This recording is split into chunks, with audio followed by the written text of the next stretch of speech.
大家好，我是 Olive Branch Allen. So a lot of my clients actually ask me if they're trying to lose fat, they're probably eating a lot of foods that are very low in fat, very low in salt. And when I tell them what I actually eat, they get very surprised. So when people are trying to diet to lose fat, they're thinking that they should be eating very bland, skinless chicken breast, also with steamed broccoli that's not really well seasoned, because they think adding more seasoning will make them fatter. Or if they're going to the gym to try to build some muscle, they might have heard that bodybuilders actually avoid eating salt before a competition so that they can stay very lean. Is this something that you should be doing?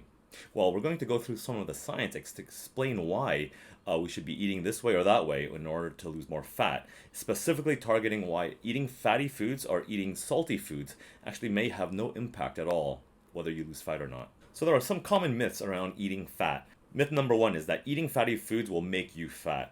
And this is actually not true. It's understandable why some people might think that way, because if you're trying to burn fat and lose fat, why would I be eating fat? Unfortunately, your body doesn't work in such a simplistic way. The truth is, your body can make body fat from whatever macronutrients that you're eating, whether that's carbs, fat, or protein. It all depends on your hormonal balance, specifically the hormone insulin. So insulin actually helps you to build more fat, and this is where we can choose which macronutrient can help you to reduce insulin or increase insulin. In fact, there are essential fatty acids like omega-3s that your body must consume because it cannot produce it by itself. And by making the body healthier, it is in a better position for burning more fat. Myth number two is that eating salty food will make you fat.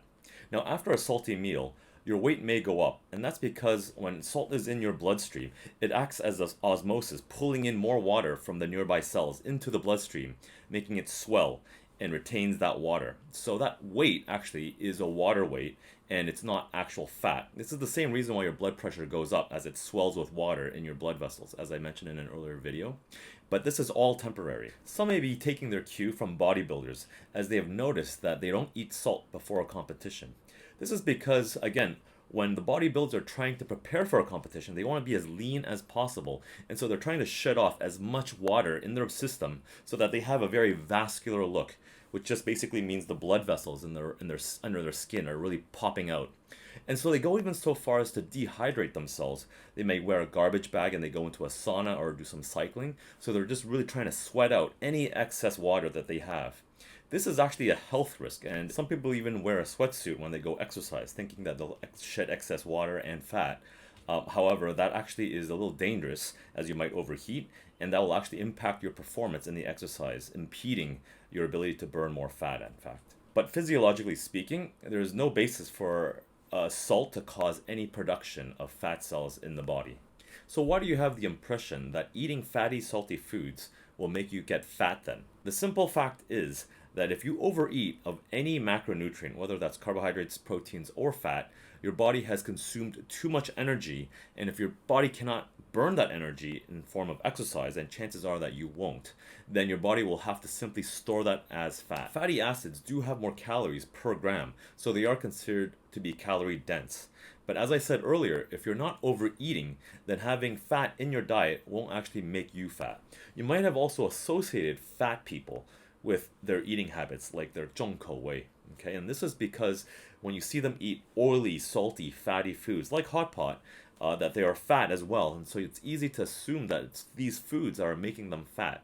But what you don't also know is that they may be eating a lot of junk food, a lot of snack in between their meals. They might be consuming a lot of beer during their meals, during hot pot. They might also not be exercising very much. These are all contributing factors for them being fat, and not simply just the fatty, salty food. So it's really hard to just label it, this is the food that's making them fat, as opposed to their entire lifestyle. Junk food and processed food, like fast food, they actually add a lot of salt, fat, and sugar in their foods to make them extra delicious. And that's because a lot of the food scientists, they have engineered their food to be irresistible, causing you to overeat, and hence makes you fat. And typically, junk food contains a lot of sugar, and as I've mentioned many times in my past videos, sugar does translate into fat production, as it stimulates an overproduction of insulin. If you avoid all processed foods, alcohol, and sugar-sweetened beverages, but you just home cook a lot using fat and salt, my bet is that you won't gain a lot of fat. In fact, you might even lose fat. That's it, guys. I hope you found that useful. As always, please leave any questions or comments below, and I'll see you next time.